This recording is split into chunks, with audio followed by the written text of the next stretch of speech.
Hello all. Today we will be talking about Bihar's journey from NFHS 4 level to NFHS 5 level in terms of the child malnutrition, the child mortality and the anemia levels. Bihar is a large state, so there is implication on all India level depending on whether Bihar's performance improves or whether Bihar's performance deteriorates. But it is just as well that we do this discussion in Hindi. Bihar में बच्चों के कुपोषण पे बात करें और वो विमर्श हिंदी में ना हो तो थोड़ा अटपटा लगता है, इसलिए हम थोड़ा सा लीक से हट के आज अपनी बहस जो है उसे हिंदी में करेंगे। और वैसे भी ये हिंदी पखवाड़ा है तो ये उचित रहेगा कि इस बात को हम हिंदी में अपने दर्शकों को समझाएं। ये जो स्लाइड्स आपको नजर आएंगी वो अंग्रेजी में रहेंगी ताकि जिन लोगों को अंग्रेजी से इत्तेफाक है वो इस सारी बहस को स्लाइड्स के सहारे समझ सकें।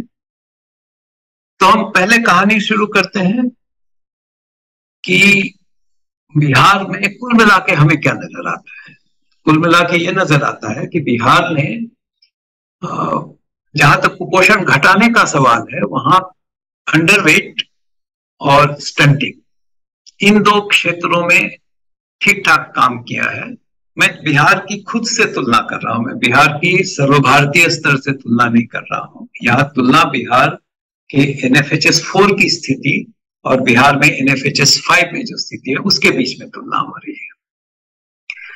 हाँ, जहां तक वेस्टिंग और सीवियर वेस्टिंग का सवाल है वहां बिहार की स्थिति जो है वो मजबूत नहीं हुई है, वो एक चिंता का विषय है। और जब हम बच्चों के मृत्यु दर की बात करते हैं, चाइल्ड मोर्टेलिटी की बात करते हैं, चाहे वो नियोनेटल मोर्टेलिटी हो यानी जन्म से 1 महीने तक के बच्चों की बालकों की मृत्यु दर, या इन्फेंट मोर्टेलिटी 1 साल से कम उम्र के बच्चों की मृत्यु दर, और 5 साल से कम उम्र के बच्चों की मृत्यु दर जिसको अंडर 5 मोर्टेलिटी कहते हैं, ये वो थोड़ा सा चिंता का विषय है।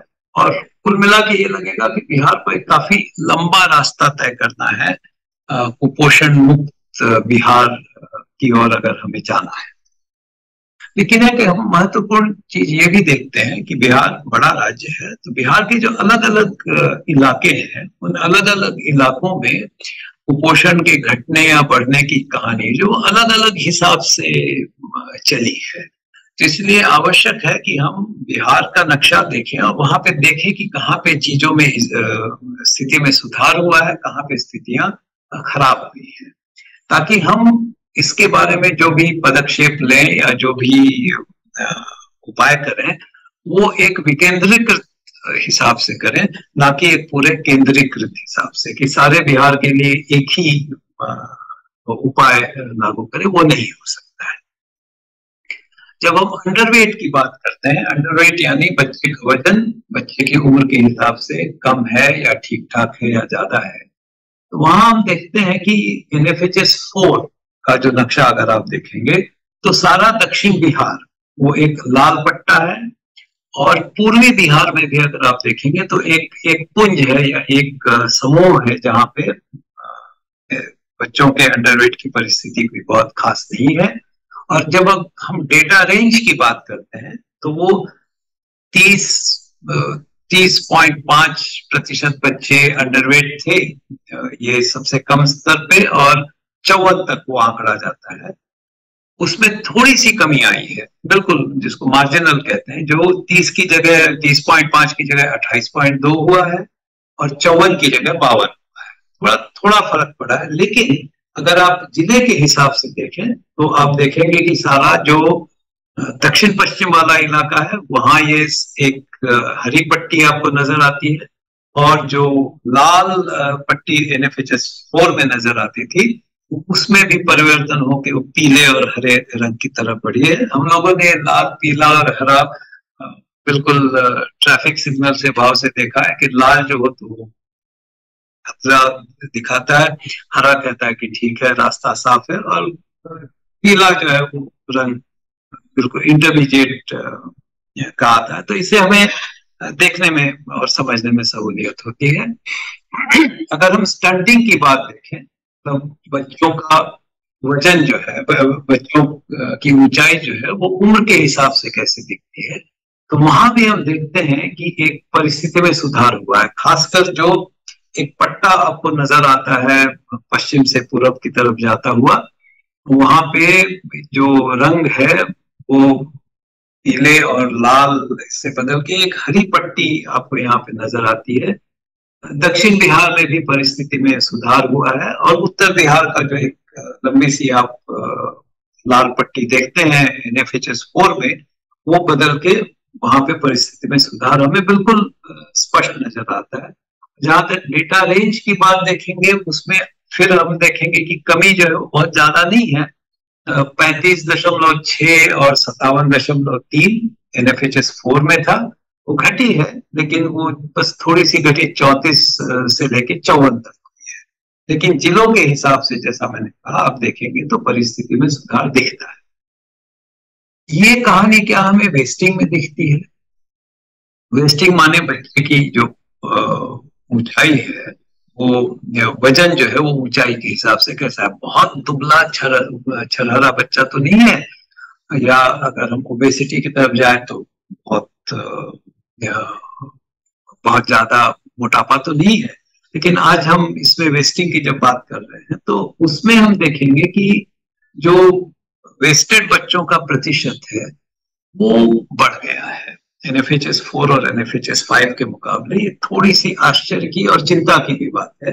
आप देखेंगे कि वो दक्षिण बिहार का पूरा लाल पट्टा जो हमें बार बार नजर आता है, यहाँ भी NFHS 5 में नजर आता है। ये जो हरी पट्टी थी उसमें कई जिलों ने अपना रंग बदला है, एक तरह से कह सकते हैं। तो वेस्टिंग में जो इजाफा हुआ है वो चिंता का विषय है।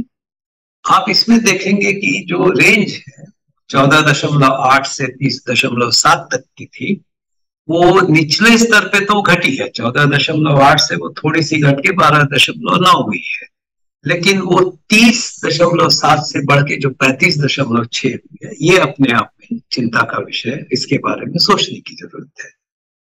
जब हम वेस्टिंग की बात करते हैं तो उसमें एक मानक हम देखते हैं सीवियर वेस्टिंग का, कि गंभीर रूप से वेस्टेड बच्चे, उनका प्रतिशत क्या है। उसमें भी बिहार में हम देखेंगे कि परिस्थिति में सुधार नहीं आया है, परिस्थिति थोड़ी सी खराब हुई है। और रेंज अगर हम देखें तो वो निचले स्तर पे 4.3% बच्चे थे, वो 4.7 हुए, वो बहुत नहीं। लेकिन ये 16.4 से जब हम 20.1 पे जाते हैं तो वहां चिंता बढ़ती है। और यहाँ भी आप देखेंगे कि वही पट्टी बक्सर से लेके मुंगेर तक अगर आप हैं, वो सोन और गंगा का जो एक्सिस है उस पर, और नीचे दक्षिण बिहार में भी परिस्थिति में सुधार नहीं हुआ, परिस्थिति खराब ही हुई है। ये एक चिंता का विषय बिहार के लिए है।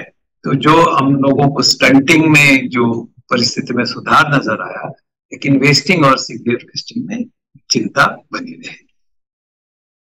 अब हम चलते हैं बच्चों की मृत्यु दर की तरफ।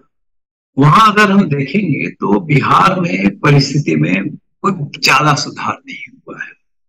जो अर्बन, रूरल और टोटल, जो शहरी, ग्रामीण और कुल मिला के जब हम बात करते हैं तो कुल मिला के ये न्यूनेटल मोर्टेलिटी ले, इन्फेंट मोर्टेलिटी ले, अंडर 5 मोर्टेलिटी ले, परिस्थिति ज्यादा नहीं सुधरी। और जो ज्यादा चिंता का विषय है वो ये है कि शहरी बिहार में इनमें इजाफा हुआ है। तो आप अगर देखेंगे 34 से 43 और 40 से 50, ये शहरी बिहार में मृत्यु दर का बढ़ना, ये अपने आप में चिंता का विषय है।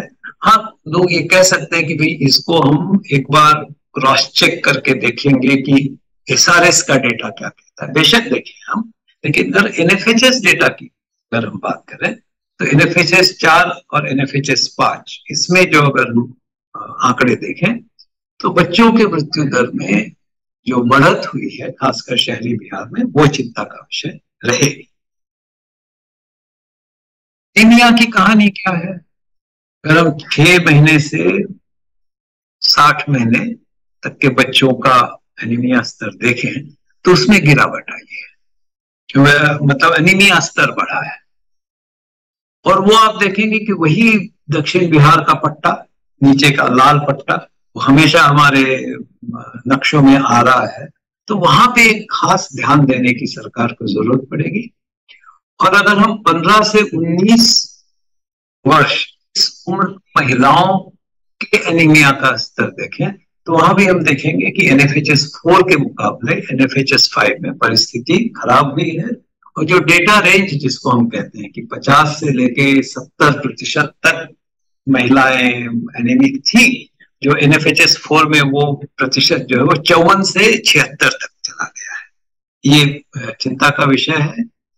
और अगर हम गर्भवती महिलाओं के बारे में देखें, जो खासकर 15 से 50 वर्ष की आयु सीमा के हैं, वहां भी हम देखेंगे कि जो पूर्वी छोर है बिहार का, वहां भी परिस्थितियां काफी खराब हुई है।